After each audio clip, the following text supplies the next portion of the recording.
as people believe in Christ, we are not supposed to follow, obey, or do everything that are written in the Bible. From Genesis to Revelation, there are things which people who are called Christians or children of God or sons of God are not supposed to even read because they were not written for them. If they're not written for you, why should you read it? But the question is, why is the Bible all bounded now? Why do we have the canonized book? Why is the Bible bounded from Genesis to Revelation if everything is not for the sons of God? Why should God ban everything? For it's recently that the Bible was made fully, or they were canonized, that it joined together, bounded together as a book, and allowed to be read by everybody. Don't don't forget that it is recently that these things were allowed by God. People think we're human beings who are restricted. No, it was God. Nobody can stop God doing what he wants to do.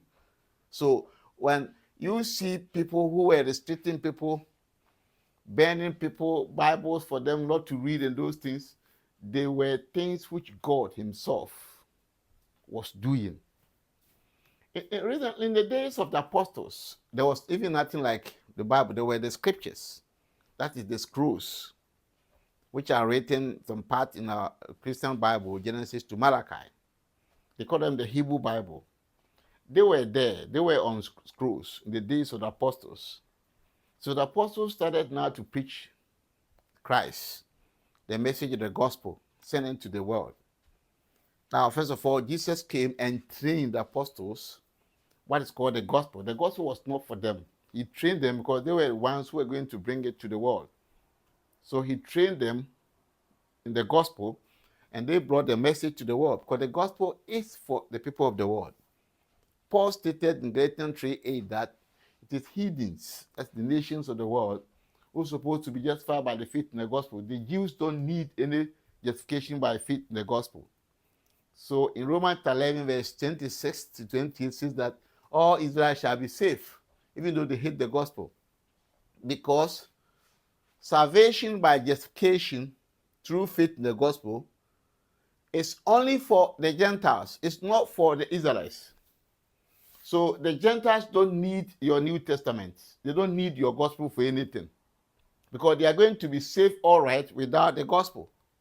Romans 11, 26 to 28. Stated there. So we also don't need their Bible. Why? Because we are also not going to be saved freely as them. We are going to be saved through faith in the gospel. So it's the gospel that concerns us. So anything written for the Israelites, when we are reading them, we are just observing things. We shouldn't be active participants of those things because they were not written for us. It's for them. So when you are reading Genesis to Malachi, which were the scrolls, you don't need to justify yourself by anything in them. Observe them, understand the gospel. Because after all, if you want to do anything in the scriptures, what do you want to achieve? Because God is giving everything to us as a gift. So if you want to justify yourself, unless I pay this money, unless I pay this command, then you are becoming a fool, as Paul stated in Galatians 3 from verse 1. For Galatians, for I be with you. Do you receive the Spirit of God by the words of the Lord by hearing faith? Faith through the gospel is your main concern, nothing else. So if you don't have faith in the gospel, you have become a fool because then you can't receive anything from God. But why are they in the Bible? To just observe them. Why do you observe them when God knows that? For example, Apostle Paul stated something in Galatians 5 verse 4 that if you justify yourself, verse 8 and 9, Galatians 5, 4, 8 and 9, if you justify by very little of those things given to the Israelites, you will lose every gift that God's given to you. You lose the grace, including salvation. Why then should God band them together and give it free to the people? This became the banding of the Bible. And even recently here, that a man called Martin Luther even wrote the Bible for everybody to read. Recently, it's not long ago. It's not long ago. It's just recently. Before, nobody even knew what's called the Bible. But why did God allow it that everybody should read it? It was allowed, Bible was allowed freely everywhere in the world when sons of God came to the point which the apostles call unity of the faith, understanding everything. Today, if you have one son of God, he can tell you everything. He knows everything. You as a son of God should know everything. Nothing should be hidden from you. If you are still going about bush, some of you, after listening, you still doubt. After listening, when you hear the new doctrine, you'll still be confused because you are not paying attention. That is how your life is like that. Because Apostle Paul said, Ephesians chapter 4, from verse 11, Ephesians chapter 4, from verse 11 to 14. This is what the apostle said, that Christ has given some of them apostles, prophets, some evangelists, some pastors, some teachers, to perfect the saints for their ministry and education of the church, so that they all come to the unity of faith, having the full stature of the Son of God, full stature, that they can no more be deceived by men, tossed them here by new doctrines everywhere and there. But that's exactly what some of you are doing. Why? Because you are losing your own conscience of understanding. You are losing them. And you are following people, because when somebody comes and then preaching something that is jumping and doing things, and they confuse you. Why? Because you don't want to understand. And it's the very danger you are putting yourself in. Very dangerous for your life. Because the Bible have allowed, but there are things which you should not consume because they are not for you. For example, the letters which are written even in the New Testament,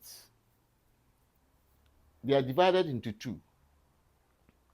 If you listen to things, you just read things which in the Bible you are not supposed to believe, you are not supposed to live by, you find out that the letters which apostles James, John, and Peter wrote were for the Jews. They were never for any Gentile church. It was what Apostle Paul wrote in the apostles' letters to the churches and to Timothy, that are for you, that one alone. I've already said the Old Testament was never written for any one of us here who are not Israelites. So when you are reading anything from James, from Peter, from John, it's just something to let you know. And God knows that you know everything. Nothing should confuse you. That's why he allowed you to read it. Also the Old Testament. So you cannot, because now you are fully grown in Christ. There is the Son of God in you. So you are no more that baby that should be tossed down by every doctrine. The book of Revelation is for everybody. Whether you are a priest of God or kings of God. The priests of God are the Israelites. The kings of God are the Gentiles. So the Revelation was written. That's why it stated Christ has made us kings and priests. So that book Revelation is for everyone. That one you can understand. You have to understand whatever is written there in the book of Revelation. But the epistles of John, even the gospel, the four gospels, what is specifically for Gentiles, what Luke wrote. Luke. So for example, Jesus was telling them in Matthew chapter 17, verse 20, that they don't have faith as a mustard seed, so they should fast. It is not for you who is a Gentile. That Matthew wrote specifically for the Jews. So when you are reading things there, well, they can be beneficial to you, but most of the things are not for you to do. So when somebody says that, oh, Jesus said we should fast before we can get something, you are being deceived, because such things was not written by Luke. It's not found in the book of Luke. And Luke was the one who was writing for a Gentile man called Theophilus. The rest, John, Mark, were written specifically with Israel in their mind. So some of the things there were not even for you who is a Gentile. So if you don't understand these things, you will confuse yourself and you destroy your salvation. and your effectiveness. Stay blessed and stay tuned.